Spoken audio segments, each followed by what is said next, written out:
ನೂರಾರು ವರ್ಷಗಳಿಂದ ಪೂಜೆ ಮಾಡುತ್ತಿದ್ದ ದೇವಸ್ಥಾನ ಕೆಡವಲು ಮುಂದಾದ ಜಮೀನು ಮಾಲೀಕನ ನಿರ್ಧಾರಕ್ಕೆ ಗ್ರಾಮಸ್ಥರ ವಿರೋಧ. ಸ್ಥಳದಲ್ಲಿ ಬಿಗುವಿನ ವಾತಾವರಣ. ಕೋಲಾರದ ಹೊರವಲಯದ ಸಂಗೊಂಡಹಳ್ಳಿ ಗ್ರಾಮದಲ್ಲಿ ನೂರಾರು ವರ್ಷಗಳಿಂದ ನಾಗಮ್ಮ ದೇವರಿಗೆ 4 ತಲೆಮಾರುಗಳಿಂದ ಸ್ಥಳೀಯ ನಿವಾಸಿಗಳು ಪೂಜೆ ಮಾಡುತ್ತಿದ್ದಾರೆ.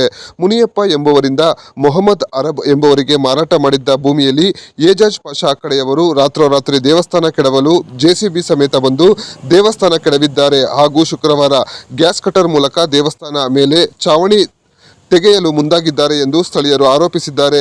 ಈ ಕುರಿತು ಮಾತನಾಡಿದ ಬಹುಜನ ಸమైಕ್ಯ ಸಮಿತಿ ಅರುಣ್, ಅನಾದಿ ಕಾಲದಿಂದಲೂ ಈ ಭಾಗದ ನಿವಾಸಿಗಳು ಈ ದೇವಾಲಯದಲ್ಲಿ ಪೂಜೆ ಸಲ್ಲಿಸುತ್ತಿದ್ದು ತಮ್ಮ ಇಷ್ಟಾರ್ಥ ಈಡೇರುತ್ತಿದ್ದು ಎಂಬ ನಂಬಿಕೆ ಇದೆ. ಆದರೆ ದೇವಾಲಯ ಇರುವ ಸ್ಥಳ ಖಾಸಗಿ ವ್ಯಕ್ತಿಯ ಮಾರಾಟಕ್ಕೆ ಒಳಪಟ್ಟಿದ್ದು ಸುಮಾರು ವರ್ಷಗಳಿಂದ ದೇವಾಲಯದ ಜಾಗವನ್ನು ದೇವಾಲಯಕ್ಕೆ ಬಿಟ್ಟುಕೊಡುವುದಾಗಿ ಮಾಲೀಕ ಹೇಳಿಕೊಂಡು ಬರುತ್ತಿದ್ದ.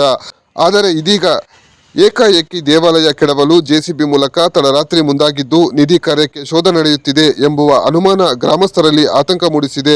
ನೂರಾರು ಜನರ ನಂಬಿಕೆಯ ಪ್ರತೀಕವಾದ ದೇವಾರನ್ನು ಉಳಿಸುವುದಲ್ಲದೆ ಹಿಂದೂ ಧರ್ಮವನ್ನು ಕಾಪಾಡುವ ನಿಟ್ಟಿನಲ್ಲಿ ದೇವಾಲಯಕ್ಕೆ ಒಂದಿಷ್ಟು ಜಾಗವನ್ನು ನೀಡಬೇಕೆಂದು ಅರುಣ್ ಜಿಲ್ಲಾಡಳಿತ ಹಾಗೂ ಸಂಬಂಧಪಟ್ಟ ಅಧಿಕಾರಿಗಳಿಗೆ ಮನವಿ ಮಾಡಿದ್ದಾರೆ. ಏಜಾದ್ ಅನ್ನೋರು ತಗೊಂಡಿರ್ತಾರೆ.